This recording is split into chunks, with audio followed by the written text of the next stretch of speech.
Hi guys! I missed you guys so much. I've been so all over the place. But this video is not clickbait. I know you guys read the title and are probably like, what? You almost got kidnapped? Like, what are you talking about? But yes, girl, last summer, I'm just gonna jump right into the video because the story is crazy and I wanted to I'm recording on my phone because I broke my camera and I'm getting notifications. I should probably just put my phone on airplane mode. Whatever. Anyway, so last summer, I literally almost got kidnapped by some random guy in front of my house. And I haven't really spoken about this publicly. I've only told my friends and my family.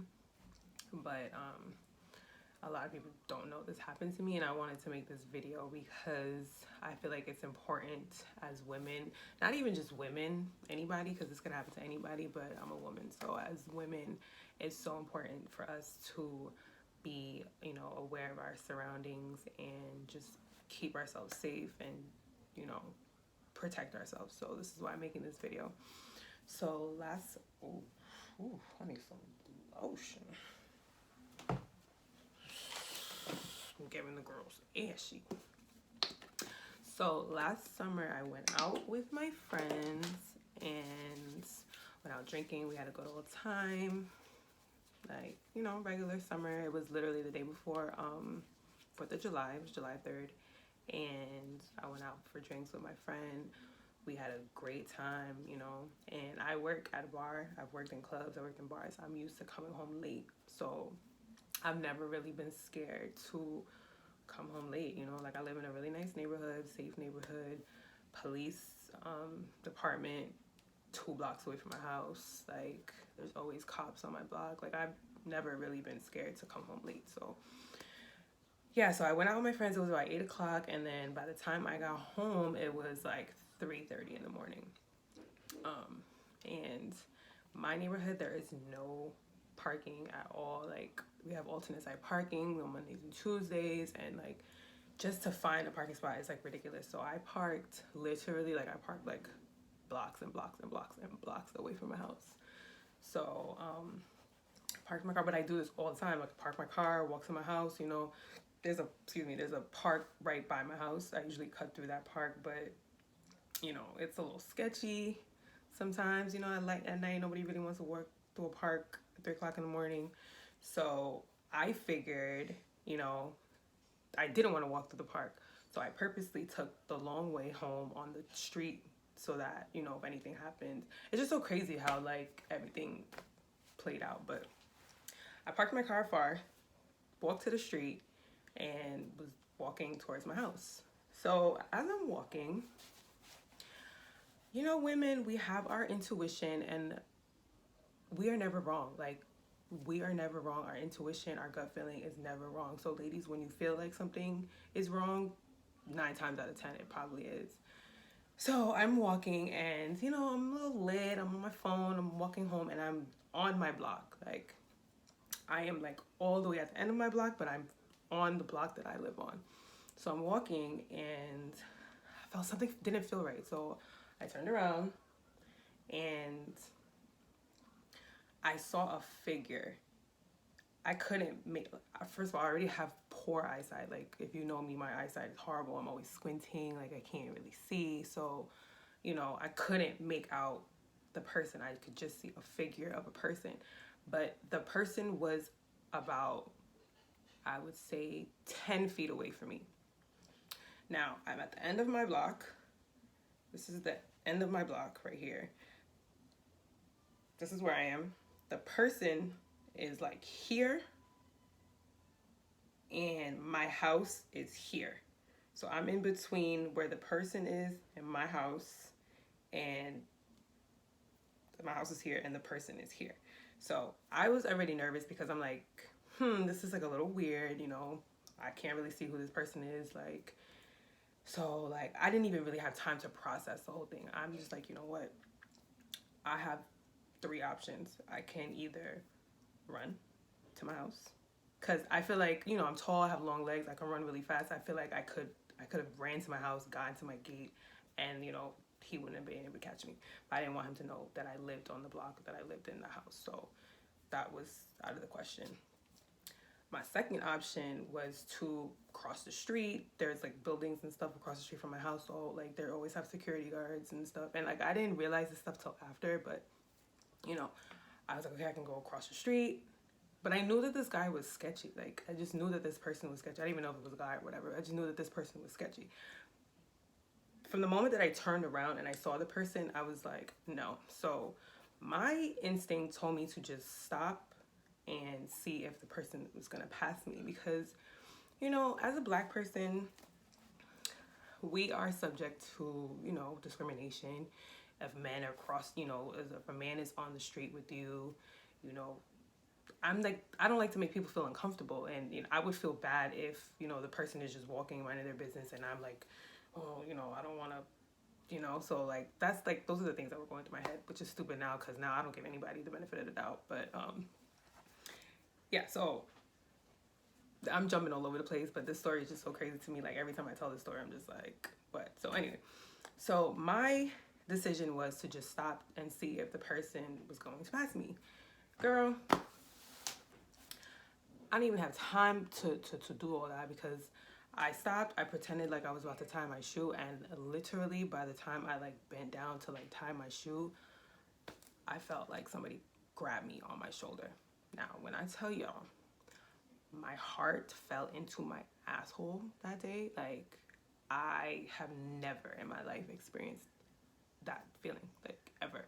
The guy literally grabbed me, and I turned around and I was face to face with this person.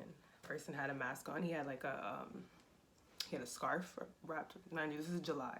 He had a hoodie on, blue hoodie on, navy blue, and a blue and white handkerchief tied around. This is before Corona. No mask, no handkerchief, nothing.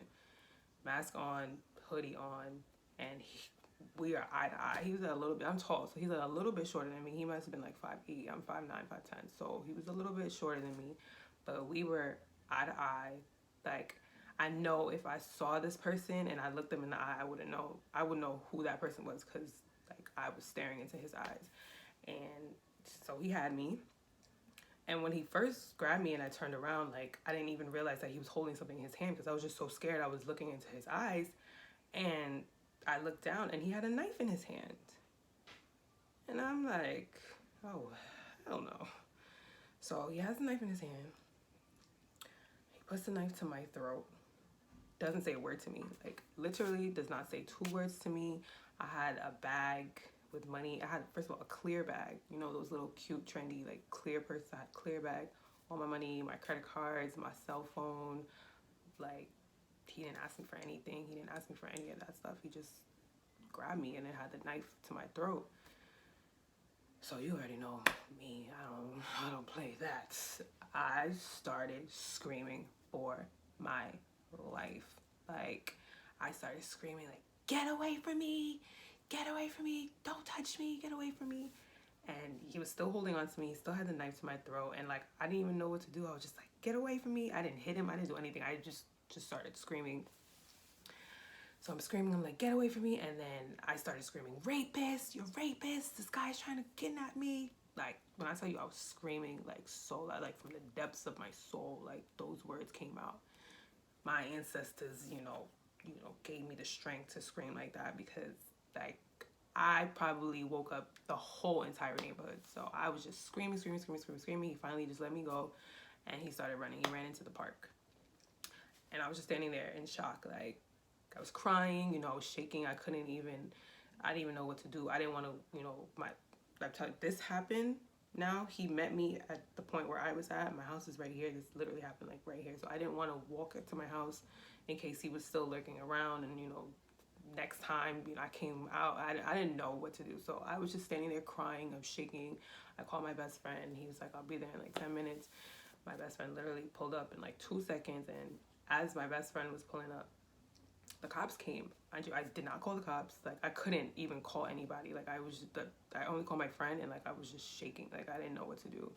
So I sat in front of my house, and that's when my friend came and the cops came, and the cops were talking to me like, what happened? So I'm explaining to them what happened, and I'm just like, wait, how did you guys even know, what happened? I didn't call the cops. And the cop was like, you were screaming so loud that one of your neighbors woke up, got scared, and called us. And I just saw you talking to your friend, so I figured it was you. So I told them whatever. I told them what happened. I gave them a report. They said that they would, get in contact with me, and that was that. So I literally went upstairs, and I have a Ring camera in front of my house, so I thought that would like capture what happened, but it was too far away. We couldn't see it on the camera. All they saw on the camera was me boohoo crying and like barely could open the door. But I went upstairs. I was just in shock. Like I couldn't even like I'm still in shock. This is a year ago, and I still can't believe like that happened to me. So I need to drink my tea. My throat a little dry. But yeah, this is I was just like, what? Like this just happened to me. Like I just got held at knife point, and I captioned the video. The title of this video is that sorry, I keep getting distracted by this notification. The title of the video is that I almost got kidnapped, and I don't know what, honestly, like I don't know what this guy wanted to do to me. I didn't know what his intentions were, I'm just very grateful that I scared him away, because it's like you weren't trying to rob me. If you were trying to take my money and my phone, take that. Like I can replace that. But like you weren't trying to rob me. You had you're holding onto my clothes. You had me by knife point, by my throat. Like were you trying to kidnap me? Were you trying to rape me? Like God forbid. Like I don't know. So this is I can't tell you what his intentions were. Only he knows what his intentions were. But I'm just very grateful that nothing happened to me. I had like a little cut on my hand because like I swat his hand away, and like we were like tussling a little bit, but other than that, like I was perfectly fine, just a little shooken up, but that's it. So I got upstairs. I went to I tried to go to sleep. I couldn't even really go to sleep, and the next morning I told my mom what happened, and she was just like, it's so crazy that you're saying that you were screaming, because my mom said she heard me scream, but she didn't realize it was me. She thought it was like some kids in the park playing, or like people outside playing. She's like, I heard someone screaming really loud. I woke up and I just went back to sleep. And I'm like, yeah, that was me. So yeah, that's pretty much my story about whatever this guy was gonna do to me. I had a detective on my case. She came a month after the incident. Like she said she was on vacation. Like girl. She came in a month after I had filed a police report, and she got the information, and she said she was gonna look into it. Literally never heard from her again. There were cameras in front of the park. They have like little street cameras.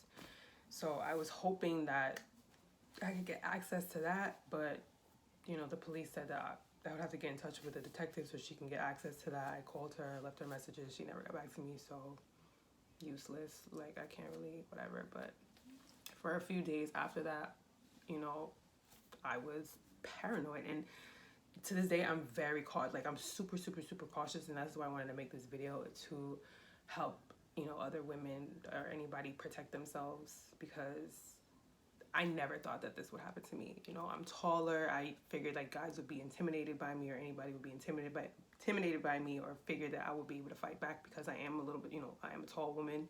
I have upper body strength. I'm pretty strong. So I really didn't think that this ever would happen to me. I'm like, not me, I live in a nice neighborhood, I know my neighbors, like I'm good. No, this happened to me. This could happen anywhere. It could happen in the hood. It could happen in Beverly Hills. So, yeah, so that is the story.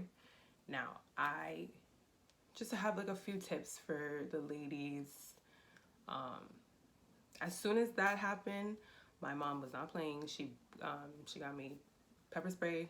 She got me a taser. Well, a friend of mine bought me pepper spray. My mom bought me a taser, and my friend that came that night gave me like a little pocket knife.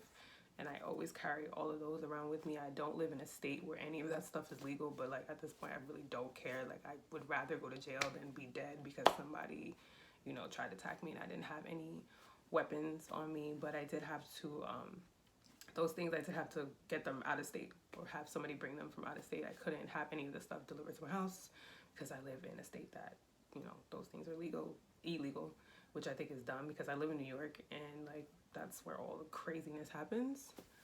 But yeah, I carry all that stuff with me. I don't walk around with AirPods on or headphones on. Like I'm always very aware of my surroundings. Doesn't matter what time it is because people figure like, oh, things happen at night. Like no, things can happen at any time of the day. So I have my weapons on me. Like I don't play.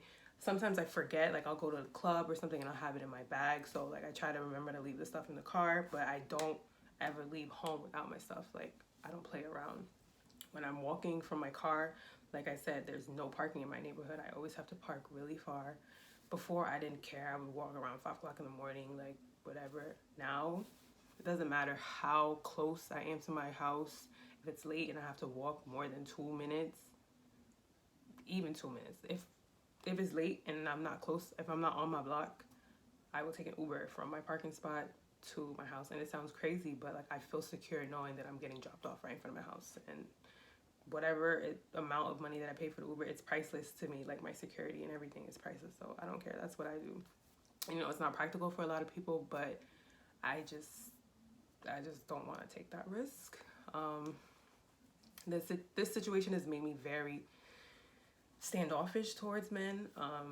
For a while, I work at Hooters. You guys know I work at Hooters. Like guys would try to talk to me. Guys would touch me on my shoulder, and I get very jumpy. Or like now, I tell people like, listen. I tell people like, something has happened to me very traumatic, and I don't like people touching me. I don't like people tapping me from the back. Like that drives me crazy. And now I'm very, very, very jumpy. Like my friends try to play around and like grab me, so I don't like that because I will tase your ass. Like will light your ass up. Like. And now everybody knows that, like, don't mess around with me because I would really light your ass up. I almost lit some guy up in Manhattan not too long ago because he thought it was cute to try to play around with me. And my friend was just like, don't do that. But yeah, so that's pretty much it. Just be aware of your surroundings. Be very attentive. Make sure, if you're walking alone, try not to go anywhere alone. If you have to walk alone, call somebody. You can be on the phone while you're walking home, call somebody so that, if there is anything, God forbid, that happens to you, like somebody knows the situation, somebody knows where you are, what's happening.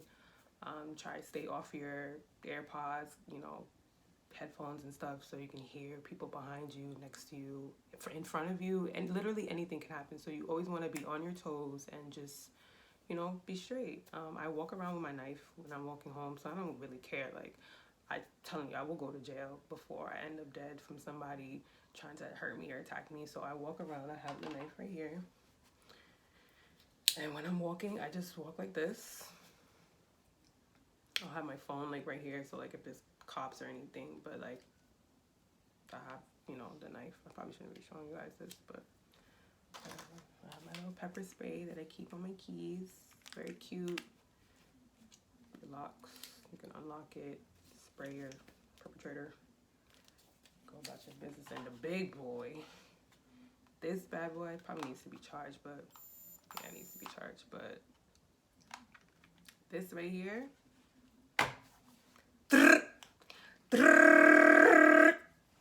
yep, I'll do all of that.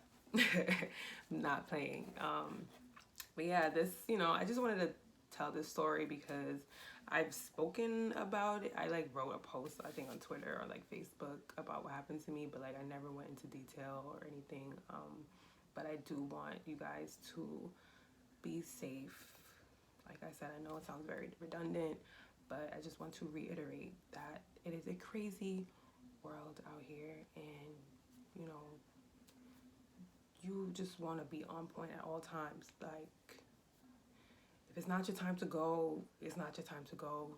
Don't let anybody violate your space. And, I used to, like I said, I felt bad. Like I would cross the street when, I would feel bad if I was like crossing the street and there's a guy, but I don't care now. Like, I'm going to cross the street. If I feel uncomfortable, I'm going to cross the street. If I feel uncomfortable, I'm going to tell you to back up. If I feel uncomfortable, I'm going to tell you I feel uncomfortable. If I don't want you to touch me, don't touch me. I'm giving you warnings. Because when I light your ass up, don't say I didn't warn you. That's all I have for you guys today. I love you. I know we're in a quarantine right now and Corona sucks. We're all locked up in the house. Can't really do much. So I'm going to try to give you guys as much content as possible. I am also trying to like rebrand myself, change up my channel, because I find that people like more when I tell stories and my personal experiences. I've been through a lot of stuff. I have a story for any situation. I have a lot of stories, so people tend to like that more than like the hair and makeup stuff, which I'll still be doing. I've been doing more of that on my IGTV because they're like quick little videos that I can edit really fast and put up. But yeah, thank you guys for watching. I love you guys. That's all I have for you today. Stay safe, wash your hands, cover your mouths, get a mask, and hopefully we can open outside back up so I could be a city girl. I love you guys. Thank you for watching.